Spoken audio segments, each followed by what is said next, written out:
Hello friends, welcome two माय YouTube channel. तो आप लोग कैसे हैं? उम्मीद करती हूँ बहुत अच्छे होंगे।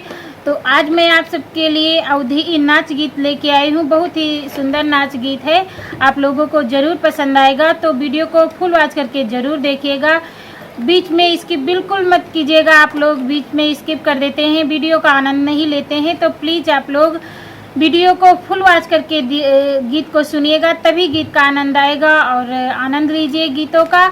और कैसा लगा हमारा वीडियो ये कमेंट करके ज़रूर बताइएगा।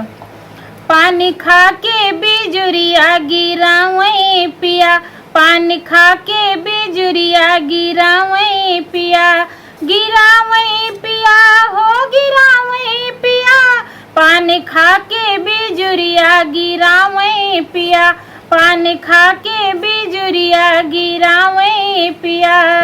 पान खाए पिया बागों में गईले, पान खाए पिया बागों में गईले, बागा में गईले बगीचा में गईले, बागा में गईले बगीचा में गईले। जाके मालिन से नैना लड़ावे पिया, जाके मालिन से नैना लड़ावे पिया।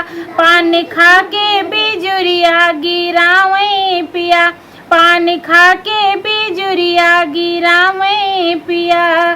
पान खाए पिया कुआना पे गईले, पान खाए पिया कुआना पे गईले, कुआना पे गईले जगतिया पे गईले, कुआना पे गईले जगतिया पे गईले। जाके कहरिन से नैना लड़ावे पिया, जाके कहरिन से नैना लड़ावे पिया। पान खा के बिजुरिया गिरावे पिया, पान खा के बिजुरिया गिरावे पिया।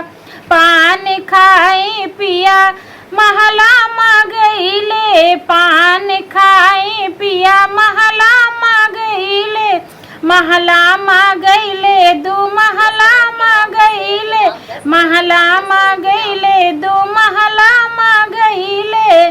जाके ननदी से नैना लड़ावे पिया, जाके ननदी से नैना लड़ावे पिया।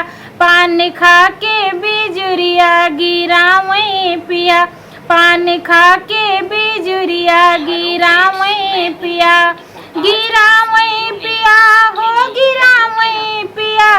पान खा के बिजुरिया गिरावे पिया, पान खा के बिजुरिया गिरावे पिया। पान खाए पिया से जा पे गईले, पान खाए पिया से जा पे गईले, से जा पे गईले से जरिया पे गईले, से जा पे गईले से जरिया पे गईले। जाके से जा पे जाके सवतिन से नैना मिलावे पिया, जाके सवतिन से नैना लड़ावे पिया।